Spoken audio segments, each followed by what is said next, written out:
Beautiful. Great. Good afternoon, everyone. Thank you so much for joining us here today. We are so thankful that you took the time. We all know too well that buying your first home is one of those milestones that's equal parts exciting and overwhelming. So there can be a lot of moving pieces and a lot of unknowns. And our goal this afternoon is to replace that uncertainty with clarity.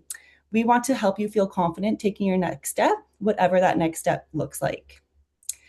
This afternoon is really about giving you the information that most people wish that they had before they started the process. We want this to feel open and comfortable. So if questions come up, jot them down. You can ask them in the chat using the button at the bottom of the screen, or connect with us after. There are no bad questions here. We have heard them all, and we welcome your curiosity. I'm just going to share my screen.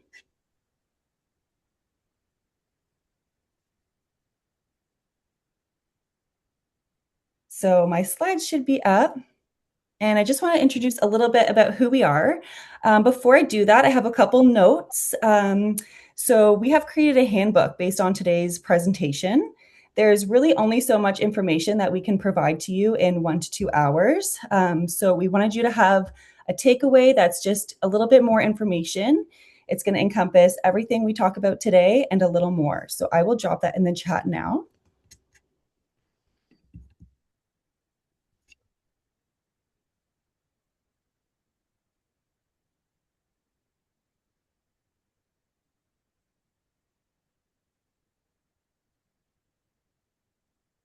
So it's just uploading, and you can refer to that throughout the presentation. Some of our speakers may make note to it, or again, please feel free to download it and use it as a resource. We appreciate everybody who reached out with questions beforehand. We took all of your questions into consideration, our panelists throughout their presentations, and we've adjusted accordingly to touch on the most topical information. So, like I said, if any question arises today, please feel comfortable to use the chat, and we will address them as they come up. Lastly, if anyone is new to using Zoom, you can adjust the view using the button at the top hand of the screen. So it should be in your top right-hand corner, and it might say View.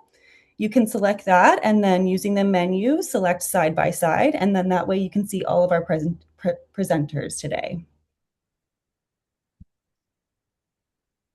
So like I said, I'm going to touch on a little bit more about who we are. For those of you who don't know us yet, we are the Hummel team. We are Jeff, Aaliyah, and myself, Kelly. We are a family-run real estate with over 30 years of combined experience, and we are deeply rooted in Simcoe County and the New Tecumseh community. So most of our business comes from relationships, referrals, and people we've worked with in the past.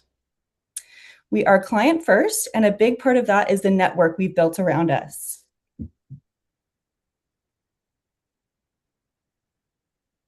So that is one of the biggest advantages you have to our presentation this afternoon, is that you're not just hearing from us, you are hearing from the exact professionals you will need along the way. We have Tim, a mortgage broker who is here to help you understand what you can afford and what actually makes sense for your life. We have Eric, a financial planner who is here to make sure that your first home purchase fits into your bigger picture. We have Chris, a home inspector to give you confidence in what you're buying. And we have, lastly, but certainly not least, Moyo, a real estate lawyer who is going to guide you through the legal side and protect you at closing. This is really the full team behind a successful purchase. So before we dive into each of their roles, we want to start by walking you through what the journey actually feels like and how we guide our clients step by step. To do that, I'm going to invite Aaliyah to speak. Thank you, Kelly, for such a warm welcome. My name is Aaliyah Hummel. I'm so excited to be here with you today. Working with first-time homebuyers is something that our team has many years of experience with. They are my favorite group of people to work with. Again, as Kelly had mentioned, working with first-time homebuyers takes a different type of education and follows a different process than other buyers that we work with.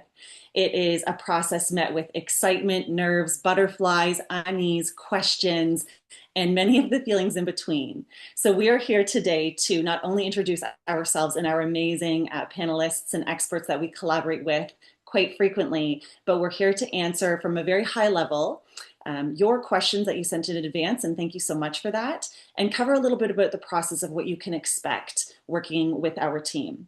As Kelly had mentioned, we do want this meeting today to be very high level. We do not want to overwhelm you. So our supplementary information does cover some really beefy material with respect to the process, step by step, working with first-time homebuyers, as well as how a real estate transaction works. So rest assured, working with our team, you're going to feel very well informed and very well taken care of.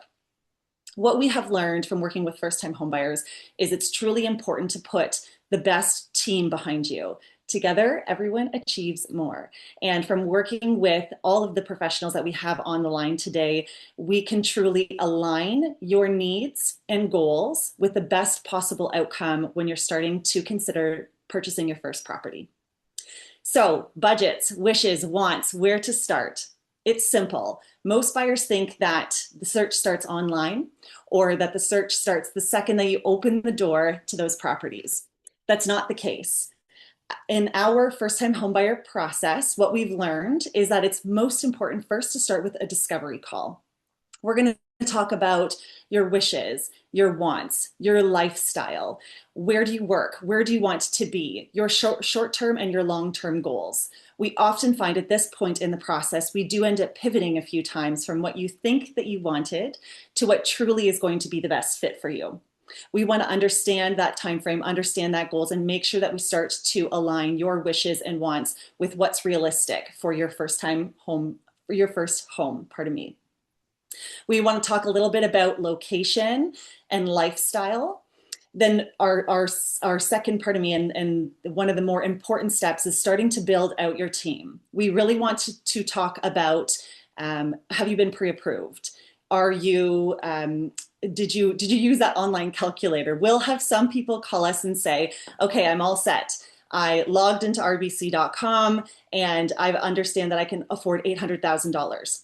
We'll have some people call and say, my sister said that you connected with her, pardon me, a year before their purchase. Is it too soon to call you when we're thinking about buying in 2027? We want to connect with you as early on in the process as possible. This allows us to truly guide you and align you with the right professionals. We know that by putting you in contact with Tim, your pre-approval is going to be solid. We know that once we start that house hunt, that you're truly sitting on solid ground. Financial and team alignment is the second step. So as we said, we want to make sure that you've got the right people in your corner. You may be pre-approved for $800,000, but does that truly align with your lifestyle? Have we discussed closing costs? Do you know the difference between a down payment and a deposit? Your monthly affordability truly matters. When you know that you can afford $800,000, have you thought of other costs? We're going to dive into that a little bit more. But having that financial alignment is one of the most important parts of the process before you start stepping into those homes and understanding that perhaps that's a little bit more than you want to afford on a monthly basis. So we really want to break it down step by step. Step 3, this is where the excitement happens. The search, the preparation, and market conditions. So we have a fantastic system called Collaborate. We can invite you into that system wherein a custom profile is created for you and take some of that looking off of your plate. As often as daily, you will receive property matches with what aligns with your goals and your wishes and your wants that we would have discussed prior to. In that, you can log in as often as you want, and we are watching that as often as daily to see the matches that come through for you. You can like, you can comment, you can delete things out of your list, and this allows us to start to work with one another to see where are the properties that are truly the best fit for you. Within this process, there are several touch points and meetings, and it's really interesting. I just want to touch upon something. When we say process, it sounds very robotic, but as it relates to a process, from having done this with so many different first-time home buyers, we've learned that following a process allows us to do things in bite-sized pieces. We, again, don't ever want something to feel overwhelming. We want it to feel very step by step, and we want to be very conscious of how you're feeling and meet you with where you're at. So within these steps, and especially when we get into step 3, there are several meetings where we're going to review more of the paperwork and how the process works from start to finish. As Kelly has mentioned, the handout that we've provided is truly an extremely beefy document that you can refer to after in terms of how the transaction works and what we walk you through every step as we go. Be ready when the right one hits. A lot of people and many questions we're getting right now are, is it a right time to buy? As a first-time home buyer, is this the market I should be considering making a move? You, I'm sure through the news, have heard about a lot of different economic pressures, and this question is not cut and dry for every individual. It's very much has to do with where you are in your journey, and making sure that you've aligned many more pieces than just current market activity with your dreams for the future for your property. Thanks, Kelly. If we can go to the next slide. Amazing. So knowing your numbers. When do we start? Earlier than you think. We are going to hear from Eric today, who's going to talk a lot about the financial planning aspect of purchasing your first home. Whether you've started to save, whether you have questions on the first-time homebuyer savings account, whether mom and dad are helping you in some regard. We want to make sure that you have the right team, as we've mentioned, on your side so that you know where to begin. Planning equals better outcomes. We want this to be a stress-free process for you. One thing that we find as we start house hunting with people, and we do refer to this in our handout, is that a lot of first-time home buyers don't understand the closing costs associated with buying your first property. You may have a down payment set aside, but is that down payment going to go completely towards funding the purchase of that first home, or do you have an account of additional money set aside to consider your closing costs? We want to be mindful that we've reviewed these numbers with you and we've aligned with your financial planner and or your mortgage broker so that we're all speaking the same language. Within home buying cost considerations, here's what you need to consider. Every property in Ontario is subject to land transfer tax. It is a weighted scale. There are a lot of calculators you can check out online, and we can share the links to that. And you'll notice this again in our handout. So the lovely thing as being a first-time home buyer is with the land transfer tax realized in purchasing a property in Ontario, you actually receive a $4,000 rebate.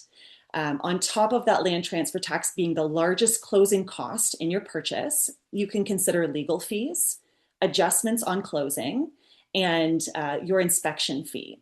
So these are just a few of the closing costs that we are going to cover with you during one of our discovery calls. But in and on top of that, if you can afford an $800,000 purchase as an example, as your maximum budget, does that align with your lifestyle? Have you considered, as mentioned, a few other monthly fees, such as heat and hydro, insurance for your property, your property taxes? We want to make sure that you receive a breakdown on this before moving forward with an offer on a property. Why is it important? There are other lifestyle considerations that you want to take into account as you shop for your first property. Perhaps you enjoy travel. Perhaps there is a car payment you need to be able to carry monthly. So by making sure that your monthly carrying costs for that property align with your lifestyle, then we will feel confident that there's no surprises on closing and you're going to be truly, truly happy in your new home. So this is, again, just a rule of thumb that we say save 1.5% to 2% of the purchase price to cover those closing costs. Use the handbook as your guide, and we are so grateful and thankful that you're here with us today. I'm going to be able to say goodbye in closing after this presentation, and I can't wait for you to hear from our other panelists. this is just a little snapshot of what we do, and I'm not going to review it because I hope we've made it very clear that we really want to be here with you every step of the way, from start to finish, with so much ongoing support, following our ultimate service program for our first-time homebuyers, and we look forward to connecting with you as a team. Unfortunately, just to pay mention, Jeff could not be with us today. He is the third musketeer of our team of three with the Hummels, and I'll really look forward to passing it along now to our next speaker, Eric Ham. Thank you, Kelly.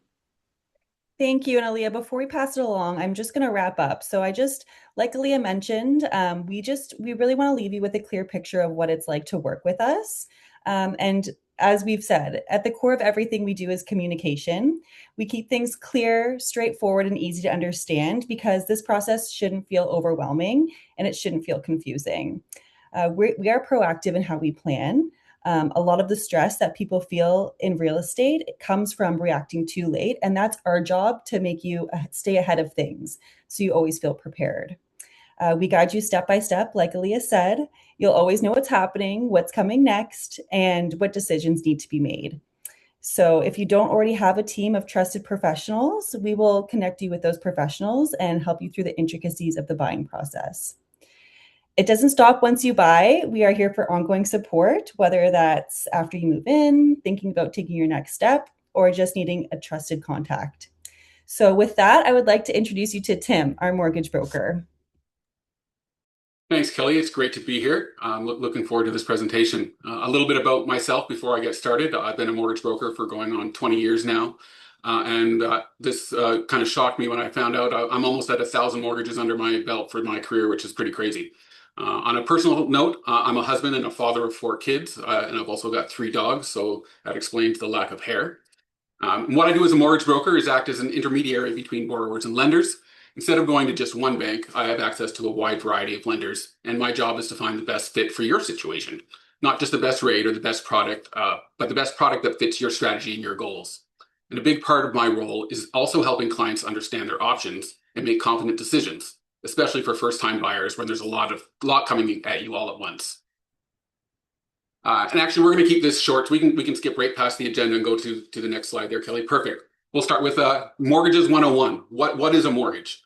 So a mortgage is a loan that helps you buy a home, and you have to pay it back over time with interest. And the loan itself is made up of 2 main components: the principal amount that you borrow, and then the interest, which is the cost of borrowing the loan. There are 2 different types of mortgages. There's a fixed rate mortgage where your rate stays the same, therefore your payment stays the same throughout the whole term. And then there's a variable rate mortgage where rates can go up and down, and therefore your payments can also go up and down. One other keyword you're going to hear thrown around a lot is amortization, and that's basically the length of time it's going to take to pay off your loan. Usually that's 25, sometimes under certain circumstances that can be 30 years. All right. Oh, you're already on the next slide. Perfect. So one of the things we're going to discuss when we get together is affordability, how much you qualify for and how much you can afford. And as Aaliyah kind of alluded to, that may not be the same thing necessarily. But what lenders look at are these two main ratios: your gross debt service ratio and your total debt service ratio. So what do these numbers mean? The gross debt service ratio looks at your maximum gross income and compares it to your housing costs. And lenders want to see that number fall below 39%. So they don't want to see you spend more than 39% of your income on houses. The total debt service ratio includes the housing costs plus all your other debt. So if you have a car payment, student loan, credit cards, that sort of thing, they want to see all that debt, including your house debt, coming at 44% or lower than your gross income. All right, we can go ahead and move to the next slide. So that's what lenders look at when they are determining how much you qualify for. What we'll discuss when we get together is how much you can afford. We'll look at things like monthly payments. We'll look at property taxes, condo fees, your current debt load, and then we can determine how much is actually affordable. Because it's great if you qualify for $1 million home, but if you can't afford payments on $1 million home, there's no point in looking at $1 million home. One of the most common questions I get now, though, is about down payments and minimum requirements. What do I need to save to even get this process started? Gone, unfortunately, are the days of 0% down, but luckily also gone are the days of needing 20% down. Currently, if you're buying a home less than $500,000, you only need a 5% down payment. If you're buying a home more than $500,000, you're going to need 10% of that portion above $500,000. So 5% of the first 500,000 and 10% of anything above that amount. And yeah, on top of that, we'll have closing costs and that sort of thing. And I'm going to leave that for Moyo to discuss in a little bit. So that brings us to first-time homebuyer incentives, which I know several of us are going to touch on throughout this presentation as well. And repetition is great. It means that you're working with a team that understands all the variables and moving pieces involved in purchasing a home. So the first one I'm going to touch on is the home buyer's plan, which allows you to borrow from yourself. Essentially, you're borrowing from your RSP to buy your home, and you can do that tax-free. One of the next incentives is the first-time home buyer's tax credit. This is more exciting for your accountant than it is for you probably, but when you're doing your taxes on the year that you buy a home, you can get a non-refundable tax credit of $750. So we'll make sure that your accountant is aware of that when we go through the process. And again, a couple of us are going to touch on land transfer tax rebates. Ontario offers rebates for first-time home buyers up to $4,000. So we'll talk about what those look like in closing costs. And how that works into overall affordability, which probably brings us to a perfect time to introduce Eric, our fantastic financial planner, who's going to discuss a little bit more about the financial planning side of things. Well, good afternoon. Thank you very much, Tim. My name is Eric Kam. I am a senior financial consultant with IG Wealth Management. And I work with families, multi-generational families, professionals, business owners with their financial planning. And today, we're going to hear a lot about the process of buying a home. And my role is always a little bit different, where I kind of focus on the financial planning layer that is required around the purchasing of a home. And so, as everyone else has kind of reiterated, purchasing a home is a very exciting time, a lot of emotions, but it can certainly be overwhelming. And when I work with clients, my goal is to kind of provide them with just that clarity and confidence to have them remain excited about the process and not feeling stressed out or overwhelmed. And these are very significant life events like purchasing a home. And so again, my goal today here is just kind of give you some high level information. Don't feel the need that you're going to have to be able to absorb it all. But again, having a team such as this, where following the presentation today, feel free to reach out to any of us. And again, if you jot down some things and go, what is Eric talking about today? Feel free to reach out to me as well. We can kind of go from there. Okay, so today, what are we going to cover? We're going to talk about how to prepare to buy a house by understanding the different investment accounts. We're going to explain how to plan for the anticipated costs that involve both the pre and post house purchase. We're going to talk about the main ways in which parents, because again, on this call, we don't just have first-time home buyers. We have some of you who are possibly looking to help out your children or grandchildren in purchasing a home. We're going to do a quick note on how to protect the plan once the home is purchased. And then lastly, I'll just talk a little bit about my own process and how I work with clients at IG. So I will preface again that I'm going to keep all the materials at a high level. Education takes time. One of the things that gets me the most excited with what I do is helping to educate people and kind of give them that confidence. And so as I said, take all this with a little bit of a grain of salt and don't expect to come out of here being an expert in 6 different professions in which we all have been at for quite some time. All right, so the different types of accounts here. The first one here is relatively new. It's called the FHSA, the First Home Savings Account. Now, this is a relatively new account. It was only introduced in 2023. The account was specifically created for first-time buyers. It's designed to reward people who plan ahead and allows individuals to save up to $40,000 to put towards a down payment. And it's a very unique account versus these other two. I often consider this one here to be kind of your foundation when it comes to preparing to buy your first home. So the contributions are tax deductible, similar to an RSP, which allows you to accelerate some savings as well. The growth inside the account is tax-free. So again, when it comes time to withdrawing, you've had all this ability to have that grow. And when it's being used towards a first-time home purchase, again, that growth is also tax-free. And it can significantly improve your purchasing power. And by that, it means that you're going to have more tax-free funds available, and therefore kind of also extends what type of home that becomes affordable and which ones you kind of qualify for as well. So again, I always consider this one to be the foundation of the 3 investment accounts.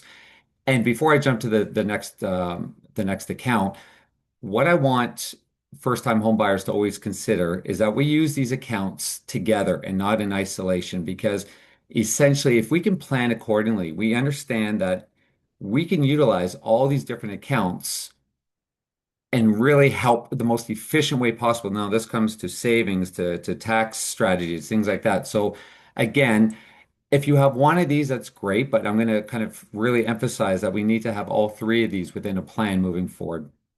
So the second account here is the RRSP, which is the Registered Retirement Savings Plan, and it's used with the assistance of the Home Buyers Plan. So an RSP typically is used to reduce your taxable income to a lower level during your higher earning years, and it also builds up savings and funds for retirement. And then when you are withdrawing these funds at a later time, that becomes fully taxable, both the contributions and the growth. But with the assistance of the home buyers plan, it works a little bit differently. And if you're making a withdrawal towards a house down payment, which in this case, you're actually able to withdraw approximately $60,000 from an RSP. And if you're a couple, obviously that's 120,000 that you can put towards a down payment without it being added immediately to your taxable income for any given year. So this investment account can really work well when buyers already have RSP savings started. Now, there is something, again, I reiterate with people is that this isn't necessarily free money. It's a temporary loan, and I believe Tim mentioned this as well. It's a temporary loan from your future self. So the funds do need to be repaid into an RSP.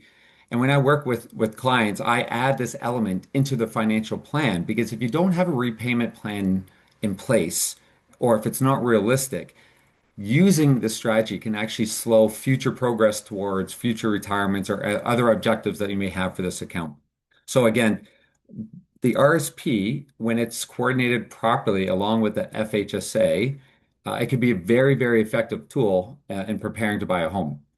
Now, the third one here is a little more common for those within the demographic of being a first-time home buyer. It's called the TFSA, which is the tax-free savings account. Now, the TFSA, I often consider it as the flexibility account.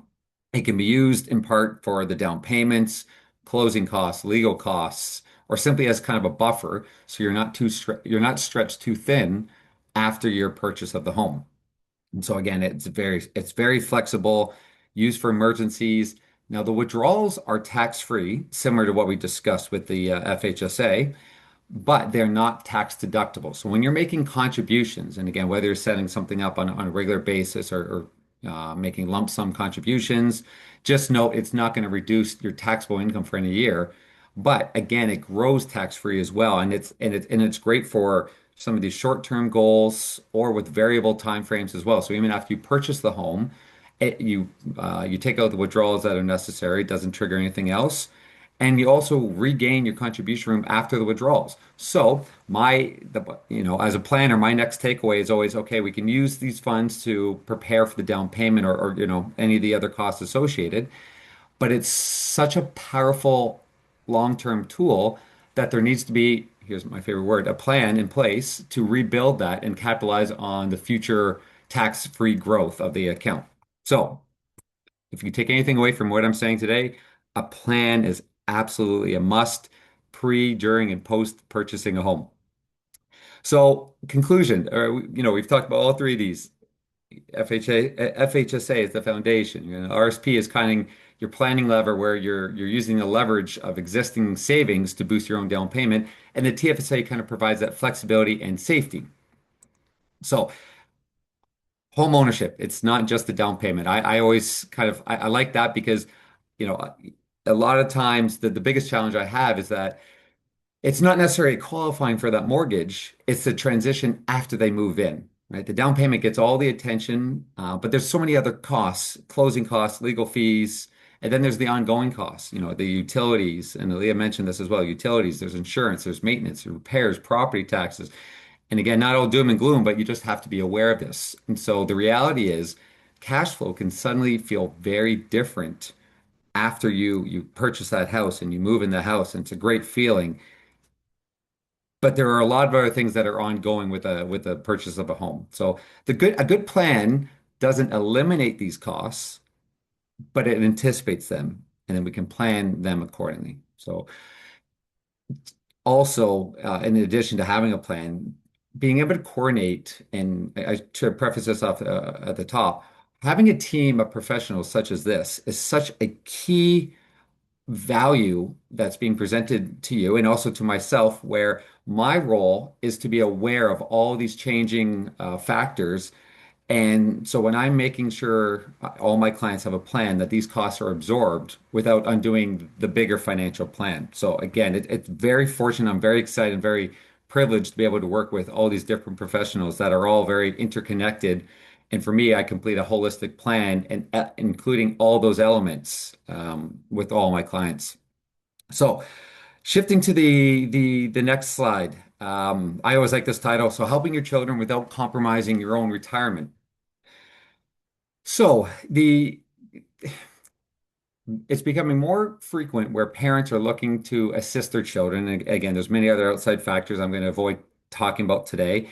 But often they want to do so, and it's a very emotional decision. But what I emphasize with these clients is the importance of understanding the impact of each of these options within their own plan. And you don't want to compromise your own retirement. So let's look at these three different options that I see as the most common ways that they can help. The first one is a gift. It's the simplest approach from a cash flow perspective. Things to consider. So understand the impact of your own retirement. So review your plan. Complete a what if scenario. So if all of a sudden you're going to, gift 20,000 or X number of dollars to your child A, well, then your expectation is, are you going to do the same thing for child B, C, D? I don't know how many, I stopped at two for good reasons. I mean, a father of two daughters, that's more than enough. But for those people who have expected gifts that are going to be ongoing, we want to make sure, well, how much does that impact your own plan? We want to document it. We want to make sure that these things clarify so there's no misunderstandings when it comes to expectations. Now, the second point there, when it comes to expected inheritance, that is a huge part where, yes, you may feel that everyone in your family is very, kumbaya, everyone's on the same page. I've seen this time and time again where if things are not clearly stated within an estate, it can get unfortunately quite messy if saying, well, hold on, Sister A got this and Sister B didn't get this. So why is this not? Take that out of the equation, document, clarify with all necessary parties. Now, the second option here is a loan. This offers a little bit more structure to it. We talk about repayment terms, your timing, talk about is there going to be an interest rate? Clearly state the terms. Even if it is an informal loan, it's important to state that clearly and document it. I always emphasize that if you're going this route, speak with a lawyer. Yes, it's within a family, but you want it to be airtight, and you want to protect yourself, you want to protect your children, you want to keep the family at peace with each other as well, right? So again, just make sure the expectations are clear, and again, document everything. The last one here, co-signing and joint ownership. This can be a very powerful option, but it certainly carries the highest amount of risk and ongoing risk as well. Essentially, if payments stop, you're fully liable as the parent or the grandparent. So being a co-signer means that you are liable for the mortgage payments, and if they default, it's on you. And in this situation, you don't necessarily own the home or own the property. Whereas a joint ownership means that your name is on title, and it brings on higher risks. There's tax liabilities, and can also trigger capital gains down the road as well. It can also invalidate your child's eligibility for first-time home buyer tax rebates as well. So again, and then the last thing is also it affects your own borrowing capacity as well. So it's essential to define an exit strategy before you sign anything here as well. Yeah, co-signing, it doesn't just help your child qualify. It absolutely is tied to your own financial future and depending heavily on your own child's payment behavior or I don't want to say discipline, but how likely or unlikely are they to continue being able to afford the mortgage payments and everything else that goes with home ownership there. So what's the answer then, Eric? There's got to be, one size fits all. Unfortunately, that's not in the cards today. There's no one universal option, but the right option is one that helps your child move forward. one that doesn't put your own retirement at risk, provides long-term family harmony. Um, and the most important part is, but before you help, stress test your own plan. Everyone has good intentions. As I said, it's a very emotional time, but you want to make sure what you're offering is something that is feasible within your own life's plans as well. Okay. So I'm going to quickly talk about this. Insurance is no one's exciting. They don't want to wake up Sunday morning and learn about insurance, but I'm gonna go over it as quickly as I can here. So protect the home, protect the plan. The most important thing I emphasize with everyone is if your income stops, the mortgage still continues. Um, so meaning, you've worked so hard to save up for a new home. You found the home. We've got this whole plan in place. We've gone through all the other steps. You've talked to, Aaliyah and her team. You got everything else in order, right? Tim's got you the best rate. Now what, right? We're done. Well, that's not necessarily the case. So what I stress the importance is you want to protect your biggest asset. You want to protect yourself. You want to protect a possible spouse, potential kids, potential dependents. And the mortgage doesn't care whether you get sick, disabled, can't work for a long period of time, or even pass away. So even the best laid plan, you still need to prepare for the unexpected or the what ifs. And so this is kind of what risk protection is. So here we have kind of the three main things. And again, don't even try to jot this down. I could talk insurance and put people to sleep. I understand that. But the main three things you want to understand is life insurance. So life insurance provides a beneficiary with a lump sum to do with what they will. If one of you or if someone were to pass away unexpectedly, often this is the case with young buyers. They're starting a new family, whether they're with a significant other or not. They have children, and if one of them were to pass away, you got to maintain your mortgage payments. Often the thing that people often overlook is saying, well, hold on, I don't want to disrupt our current lifestyle needs, child A, B, C, D, E, F to Z.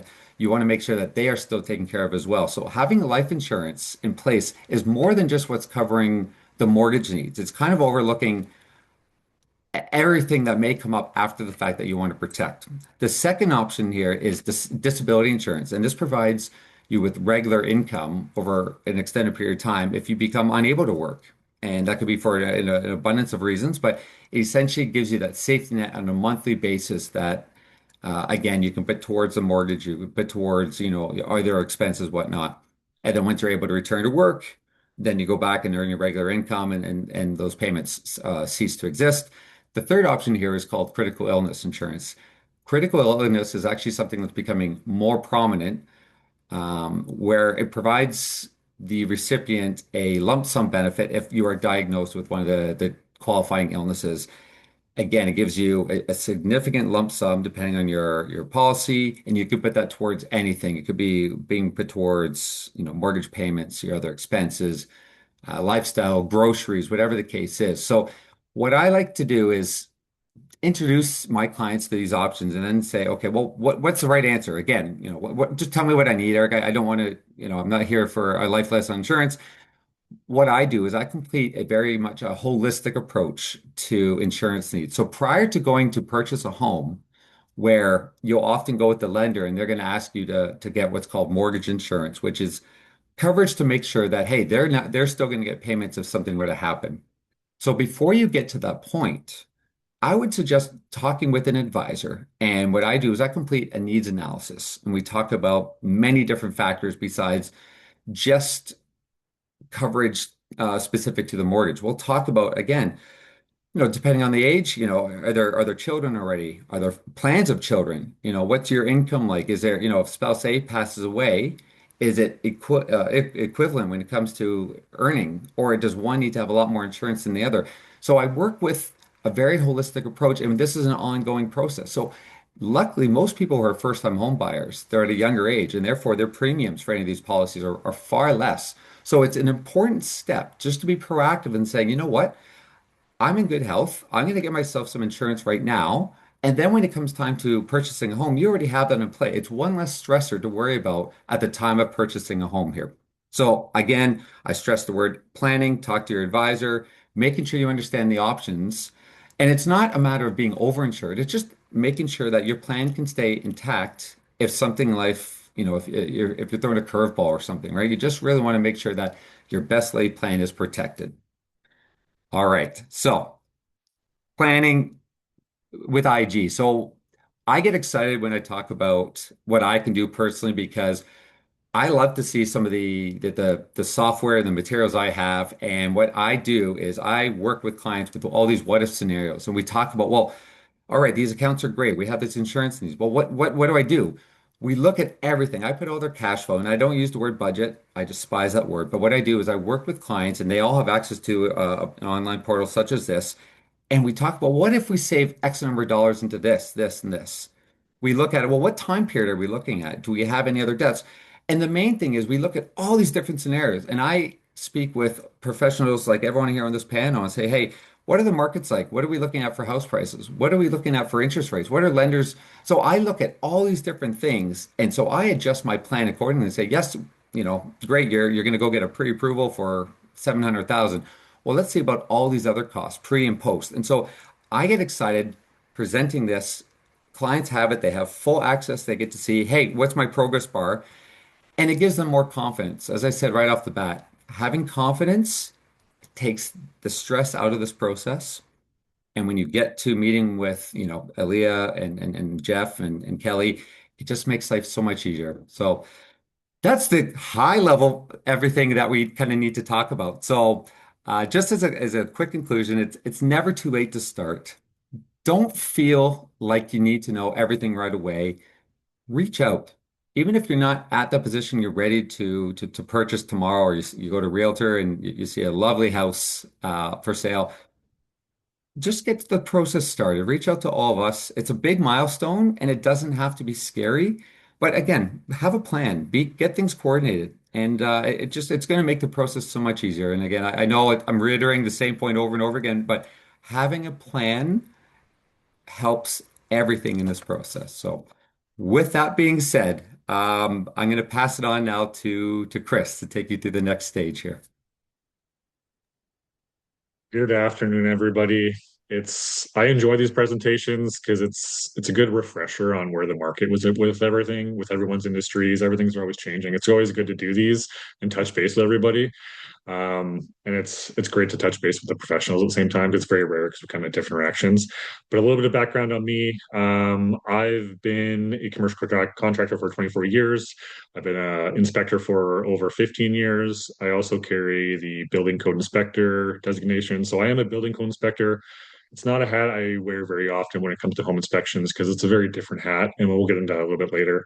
I also carry the master inspector designation, and I'm a level 2 inspector. Um, Going into purchasing a home, we've heard from the other professionals here that making a plan and understanding a purchase is the biggest thing, and the home is really no different. With you guys coming into it as first-time home buyers, I thought I was the scary guy, but after talking to everyone, everyone's talking about, hey, it's not scary. It's we're all here to work with you and understand it.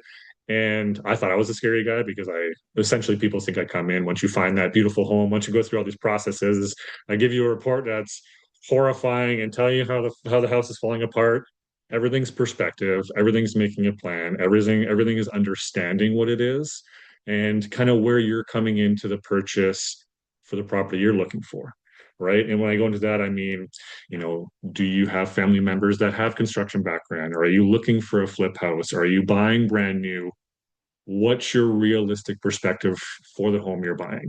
Because if we're going to a house, and I mean, I tell everybody the moment we pull into your driveway, I know what kind of report we're going into. So being able to field your guidelines and being able to kind of give you reassurance on that purchase to whether there's a return on it for you. If you put in a certain amount of dollars, could I possibly see a return based on market standards, based on these improvements?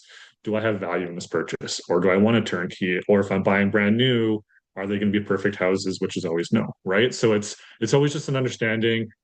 Just take a breath, take it in stride. I'll walk you through kind of the best way to kind of go through these reports themselves, because when the reports are delivered to you, they're terrifying, right? It's when we come into the process, we're only looking at a house for a couple hours. I mean, depending on the house you're looking at, we're looking at 10 industries in one within a 2 hour period, right? So your typical inspector is going to look at your roof, your attic, your structure, your foundation, your plumbing, heating, cooling, electrical systems, right? They may have specialized industries where it goes into wets, which is a wood burning appliance, right?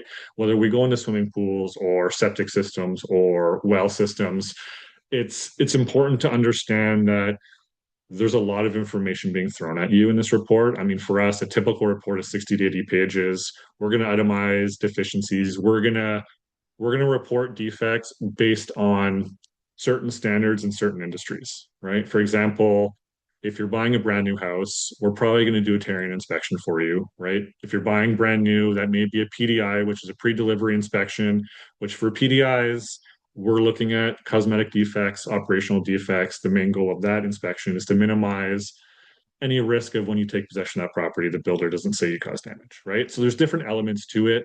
Or if we're doing a Tarion 2 and 3 year, we're more focused on performance of your plumbing, electrical, or your roof systems, or 7 year structural, right? So we're focused on certain things. Or if we're looking at a house where most inspectors won't reference the building code.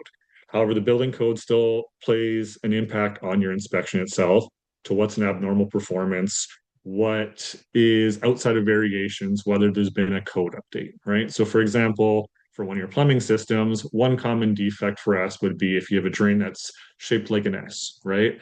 And most plumbers will say there's not a big deal with an S trap because the code has changed where the drain is shaped differently because there's the potential for a siphon to develop to suck the water out, right? So it's not necessarily an issue. It's just an update that requires you guys to pay attention to.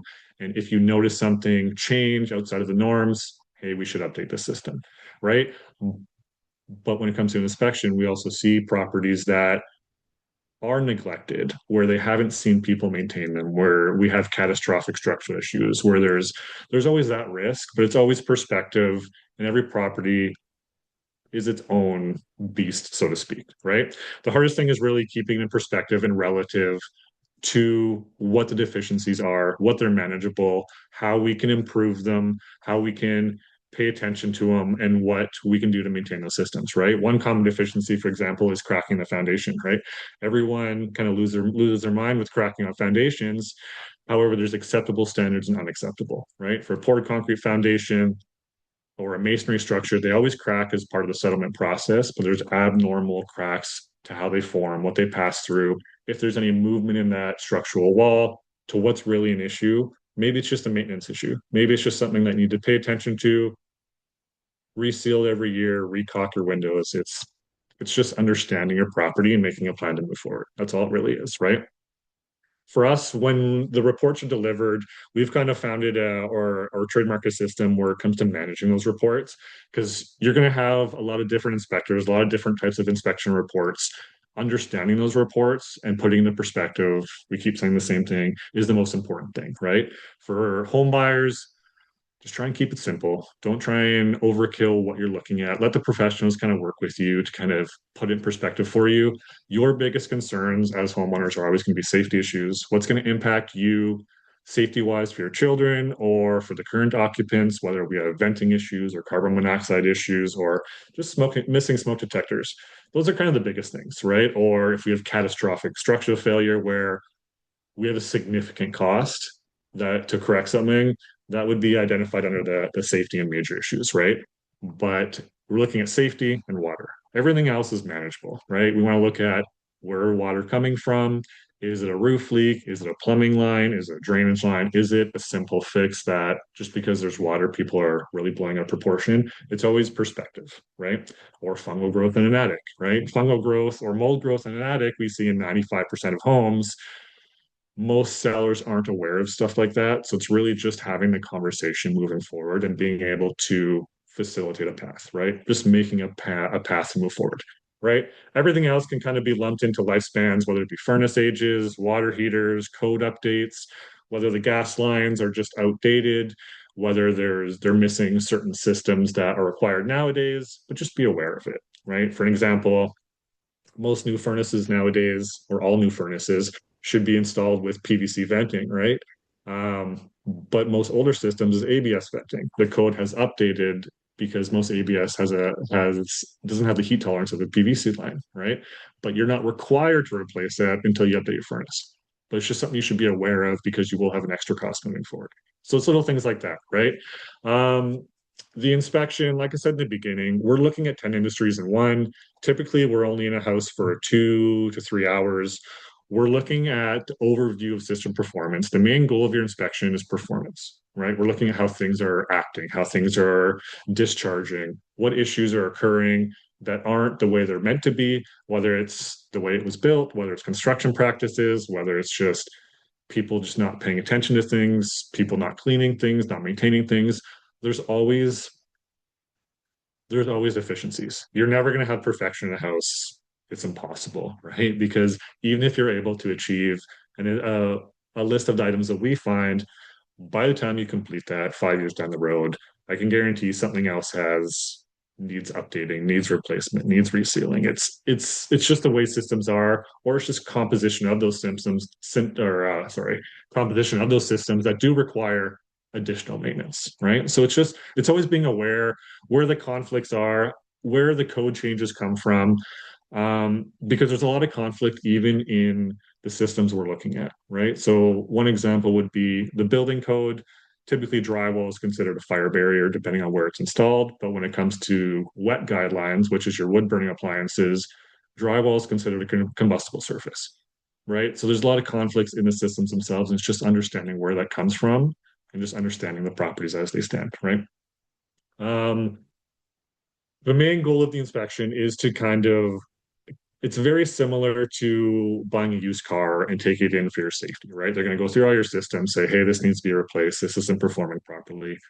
It's just understanding what it is, putting in perspective for you so you can make plans for your renovations. And usually most people, when they're buying a house, they're looking at renovations. So a lot of these deficiencies, if you're aware of them, can be tied into your renovation without absorbing cost, right? Or maybe it's something that you want the sellers to address prior to getting possession of the property, right? It's just understanding what's available to you. One thing that's also available to you, and again, this is very early on, so I don't know how everyone's going to feel about this if this being recorded, but with the energy audits, they've shifted this year where instead of providing rebates for a lot of updates to systems, they are coming out with a $40,000 interest-free loan for up to 10 years.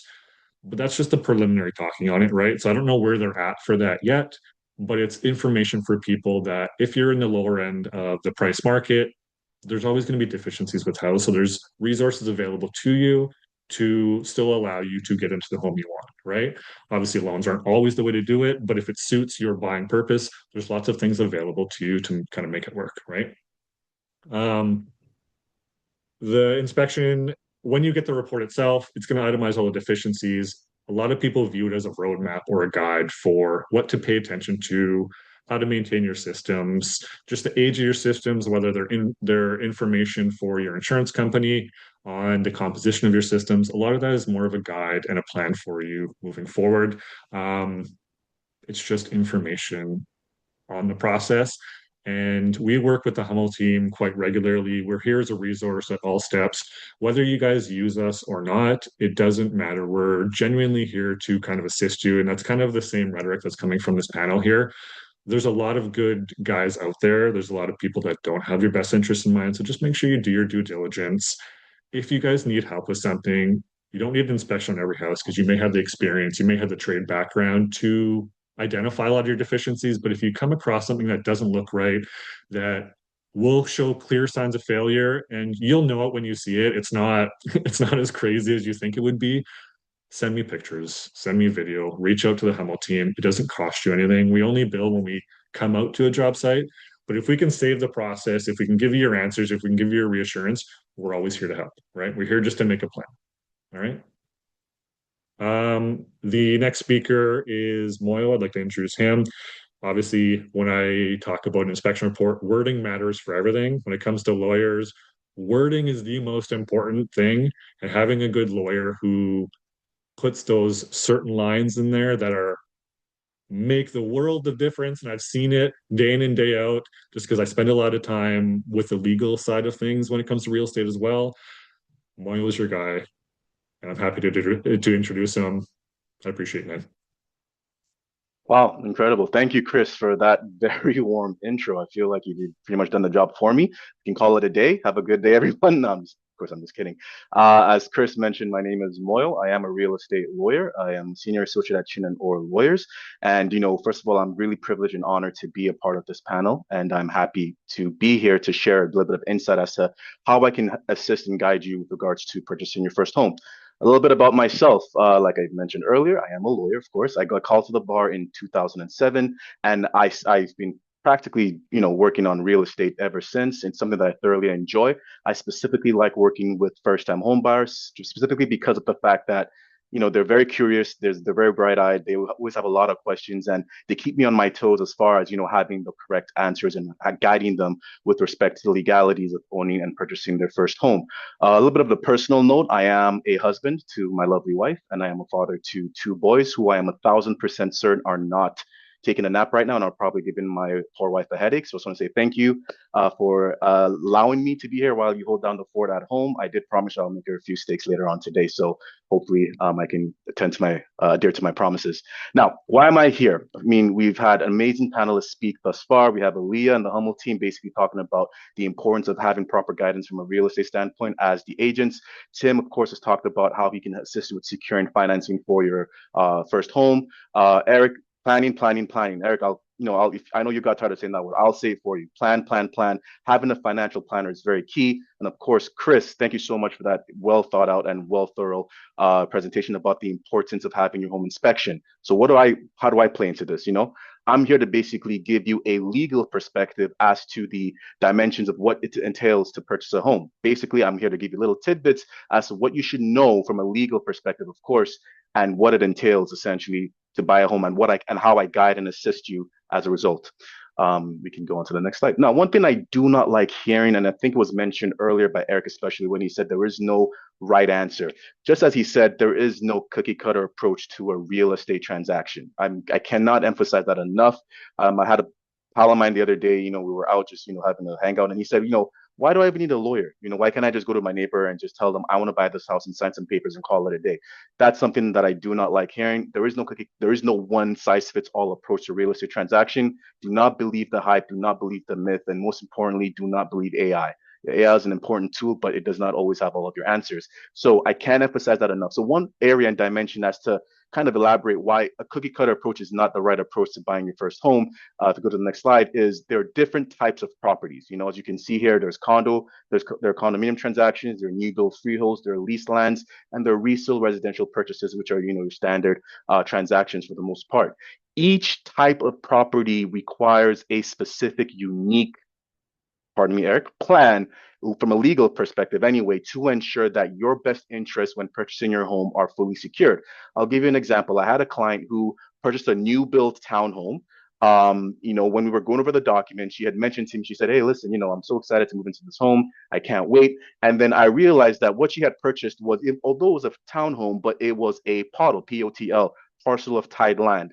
And what that basically means is that although the property in and of itself is on its own, it's a freehold. However, the property shares amenities with other neighboring properties wherein they contribute a monthly maintenance fee for the upbringing of certain amenities, like I mentioned. So, for example, they could taking out of trash, the garbage cleanup. They may be paying for that collectively. The roads may be shared, and they may be responsible for the maintenance of same. There are other things as well that you have to basically share with your neighbors, and of course will require an additional fee. She, of course, was not aware of this because when she went in to sign, of course, she never went with a realtor. She never spoke with a planner, inspector, or anything to that effect. When she walked in, she was under the impression because that was a freehold. Why? Because there was a big billboard by the builder that said freehold townhomes. But of course, that was not the entire truth. And she was not happy to know that from a budgetary standpoint, she was not fully equipped with what she required or what she thought she required to purchase the home. So different properties require different legal steps. Now, what is the role of a lawyer? Like I mentioned earlier, not a lot of people know what lawyers do. A lot of times people are actually confused as to why they need to speak with a lawyer. I know. It's a Sunday afternoon. The Raptors are playing their playoff game. The last thing you want to do is speak with a lawyer about legalities. So I promise I will not bore you too much with respect to what I'm trying to get convey to you today. But the purpose essentially of a lawyer, what I do in a real estate transaction is I explain the documents to you. I ensure that you are fully appraised as to the transaction as a whole. I do title searches on the property to ensure that your interests are fully secured. That is my goal. My goal essentially is to make sure that as my client, whatever you're looking to accomplish, I do my best to bring it to fruition and that your interests are fully protected. And one key way of doing that is something called title search. A lot of times when we purchase a property, we don't really know what we are buying. So basically, think of it as me having the resources and tools to be able to look behind the veil and see exactly what is on the property. Aaliyah does the visits. She takes you to numerous homes, and you guys go through all of that process. Of course, Chris, when it's his turn, he inspects the physical structure in and of itself. Eric deals with the planning. Tim deals with the securing of the financing. What I do in this scenario is I look at what you are buying, things that you cannot see per se, right? Things that are not just as obvious as looking at the physical structure. For example, how many mortgages are on the property? Are there any writs or liens against the current owner? Is the current owner that you contracted with the actual owner of the property? Is there a potential fraudulent transaction taking place here? My purpose of doing all of these things is again to ensure that you take clean ownership, and so that when you take ownership, there's nothing that'll threaten said ownership upon taking purchase of the property. Of course, now we can go on to the next slide. Another thing that I deal with are the mortgages, and not to necessarily tear into too much of Tim's job here, but let's be honest, 85 to 90% of homes purchased in Ontario are financed through mortgages, and typically speaking, lenders prefer, or most, well, 100% of the time actually, would like to close a transaction with a lawyer, either representing them or they will have their own lawyer if it's a private mortgage. So my job when it comes to mortgages is making sure that the lender's instructions, the lender's requirements, the lender's terms are essentially satisfied so that you get the mortgage financing on the closing date. It'll be kind of awkward if all you have is your down payment and the lender's funds are missing. That's not going to be a fun experience. So I ensure essentially that mortgage funds are secured for the closing date. Now, another aspect I want to talk about today is land transfer tax incentives. This is something that has come up on, I think almost every panelist touched on this. Now, they've made it very clear. A land transfer tax incentive is basically an incentive produced by the Minister of Finance, wherein first-time home buyers are able to take advantage of a rebate up to $4,000. Now, with all of the money that goes into buying a home, yes, it isn't the $4,000 rebate will be something that's fantastic. Now, how do you get this? To qualify for this rebate, you have to be a first-time home buyer, meaning you must have never owned a home, whether in or outside of Canada. You must be over the age of 18. You must live in the property, meaning that when you purchase it, you cannot use it as a rental. And finally, you must be a Canadian citizen and or a PR. But one thing I want to make clear is that it's not as cut and dry as it may sound. The $4,000 maximum rebate sometimes may be jeopardized depending on how you take ownership. So for example, are you buying with a partner? Now, is the partner married or is it a common law spouse? Have they owned a home before? Are you buying with a parent? Are you buying with a business partner? These are elements that speaking with a lawyer will assist you and help you to ensure that you get the maximum rebate afforded to you. So again, it's important to speak with a lawyer as a result. Now, onto this amazing slide for the parents looking to help. Now, we didn't forget about the parents. One thing I always hear when I talk with clients is, especially, when I'm doing estate matters, they always say something like along the lines of, well, I don't know, with the housing market's so high, I don't know how my children are going to buy a home. I don't know how my great grandchildren are going to buy a home. It is ridiculous. So oftentimes parents and those who are looking to retire soon are always actively looking as to how they can help their children get into the market. So if we can go to the next slide, let's look at some stats briefly. Now, recent studies show that an average age of first-time home buyers in Ontario is at 40 years old. 6 years ago, the average age was 38. A decade ago, the average age was 34. So of course, we're seeing that there's an increase in the age for first-time home buyers. Reason for this is, of course, the housing market isn't what it used to be. Housing prices are going up, interest rates are going up, even though they're kind of getting steady a bit. And of course, the cost of living is no joke. I get a jump scare when I have to go to the grocery store because of how expensive things are. So these are reasons and incentives that kind of drive why parents would like to help their children in purchasing their first home. However, with that being said, if I could just steal a little bit of, you can go back. No, you're on the right slide. Just going to steal a little bit of Eric's presentation here, wherein he talked about, ensuring that if you want to assist your child in purchasing their home, that you as the helper or the parent are essentially fully secured and you know what you are doing so that you don't inadvertently jeopardize yourself. For example, jeopardize your retirement plans, jeopardize your credit, and things of that nature. So there are three primary ways in which parents typically help their children. There's a gift of down payment. Usually this is done in the form of a gift letter or an equity letter as well. Typically it's literally in the name, gift of down payment. You are gifting the down payment to your child so that they can at least cover that aspect and potentially, I guess, get approved for a mortgage. Now, one thing you want to make certain here is this. This is seen as a gift, meaning whatever you are giving to your child to purchase, it is gone forever. You're not loaning it to them. You're not borrowing it to them.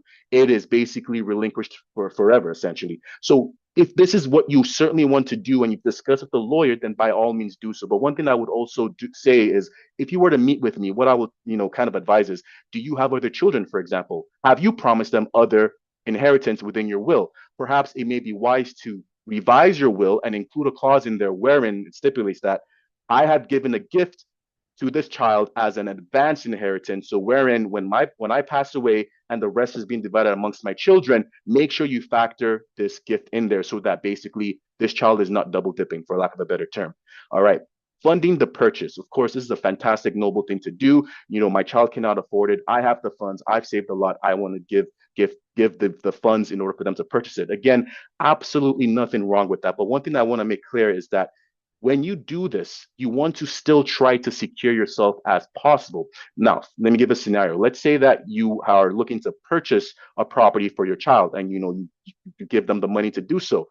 What happens if that child gets married later on and then the spouse lives in that property and then, God forbid, they divorce? What happens to that money you've given them? Now, what happens essentially is that the spouse benefits from the equity grown in that home, and the money you gave that child to purchase the property is essentially gone, and they can no longer benefit from this. So one way we can assist is, how do we structure this gift of purchase in a way wherein if it's compromised upon ownership by your child, the child can still, in a sense, benefit from the gift of purchase that you're giving them. So one way to do that, for example, is we can structure it as a loan, right? And again, I don't want to go into too much details. Sunday afternoon, not too much legal talk.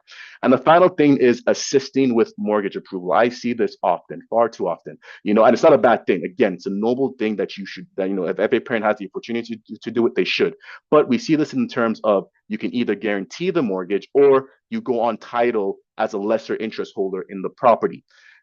That is fantastic, not an issue. But again, what are we here to do? We are looking to ensure that your interests are secured and not necessarily scare you. If you go on title with your child, even though you hold, let's say, a 1% interest in the home, if there's a mortgage on title, best believe that, God forbid, if that mortgage defaults, even though you hold a 1% interest, you are still fully liable for that mortgage. Now, the other option, guaranteeing. If you're guaranteeing the mortgage, all that simply means is that even though that basically the banks can rely on you to pay back the mortgage should the child default or at any point in time during the life of the mortgage. So with the guaranteeship, you don't even get the benefit of owning the home, but you potentially incur all the liability. So again, these are not necessarily bad things, and I'm not trying to scare you. I know Chris mentioned about not trying to scare people. I'm not trying to scare you here. I'm just trying to make sure that you guys are well advised and well informed so that you can secure your interest before proceeding with these options. And that's basically it. There's a list of key takeaways here that I have listed there rather. But one thing that I want to make clear is this. You have a diverse panelist of team members here who can assist you with your purchasing your home. There is no such thing as knowing too much or knowing too little. Having the right team is very essential. And that's why we're here to basically divulge on this webinar. Whether you are a seasoned investor, an empty nester looking to downsize, or of course, a first-time home buyer, buying a property is probably going to be one of the biggest investments you will ever make, even if you own multiple. Why not have the right people in place to ensure that you are fully protected and secured before making the jump and the leap? But hope I was able to convey in a very clear manner today with you guys. And thank you so much again for joining with this amazing webinar. And I'm going to kick it off to the Hummels team, the organizers of this event, to kind of give it a little bit of roundup. Thank you guys. Oh my goodness, holy cow, you guys did yourself. Thank you, thank you, thank you, first and foremost, to our participants for hopping on today and for pivoting with us from being an in-person to a virtual event. This team of panelists is so well versed in the topics and in the professions that they are in, and we're so lucky to have you today, so thank you. It's really great. I wrote down a few things as these panelists were talking, from education takes time. You'll hear some repetition in this presentation. Strategy equals confidence. Have a plan. Confusion creates anxiety. Structure reduces it. It's amazing to see the consistency in the messaging. And we like to think of our team as the glue that connects you to the right professional. We are the ones that align you with these individuals so that you can make informed decisions. We're not here to just help you buy a home. We're here to help you make the right decision. We always say we stay in our lane when it comes to the advice we give relating to real estate. But this is why we've connected with these professionals, so that you, full circle, feel very, very well taken care of. So thank you for joining us. In terms of next steps, please reach out to our team if there's anything that came up today. Kelly, perhaps we can just see if there's been any questions pop into the chat. Anything? Yay? Nay? No questions yet.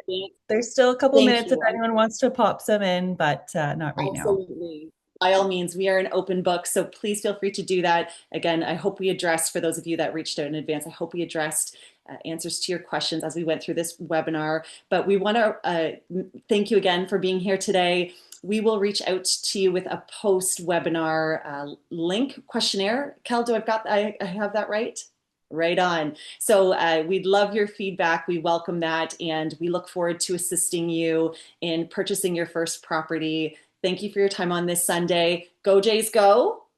I think they're probably in the second or something at this point. I've got 3 crazy boys at home watching. So we appreciate your time and looking forward to connecting in the future. Thank you so much. Leave it open for a couple minutes here, just in case there's any extra questions. No questions at this time. So again, thank you everyone for hopping on. Thank you to our panelists, and we'll all be in touch. Thanks everybody. Happy Sunday.